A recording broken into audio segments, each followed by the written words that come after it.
வந்து நாடி பார்க்குறதா இருந்துச்சு அப்படின்னா ஆண்களுக்கு வந்து வலது பக்கமும் பெண்களுக்கு வந்து இடது பக்கமும் நாடி நம்ம பார்ப்போம். ஓகேங்களா?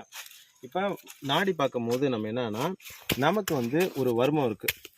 இந்த வர்மத்துக்கு பேர் குரு நாடி வர்மம்னு ஒரு வர்மம் இருக்குது. இந்த வர்மம் எங்கே இருக்குது? குரு நாடியிலேருந்து தொட்டு வருது. இப்போ இந்த ரேடியல் நர்வ்னு சொல்லி இந்த நர்வில் இப்படி வரும். ஓகேங்களா? இப்போ இதில் வர்றது இது வந்து பார்த்தீங்கன்னா உங்களுக்கு வந்து பூத நாடின்னு பேர். ஓகேங்களா? இது பூத நாடின்னு பேர். இதுக்கு பேர் வந்து என்ன அப்படின்னா வாத நாடின்னு பேர். இதுக்கு பேர் என்னன்னா பித்த நாடின்னு பேர். இதுக்கு பேர் என்னன்னா கபா நாடின்னு பேர்.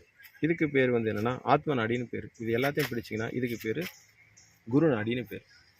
ஓகேங்களா?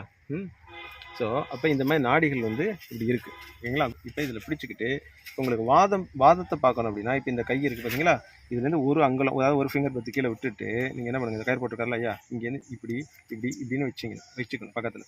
இப்போ வாதம் பித்தம் கபம், வாதம் பித்தம் கபம் வச்சுட்டிங்களா? வச்சுட்டு இப்போ வாதம் பார்க்கும்போது இதை இப்படி பண்ணி இதை இழுத்துக்கணும். இதை இழுத்தா அது எக்ஸ்போஸ் ஆகும். சரி சரி. ஓகேங்களா?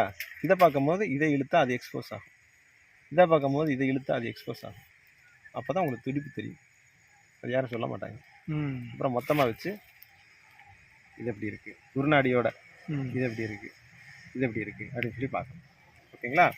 இதை தவிர ஒவ்வொரு உறுப்புக்கும் நம்ம இங்கேயே பார்த்து கண்டுபிடிச்சிக்கலாம்.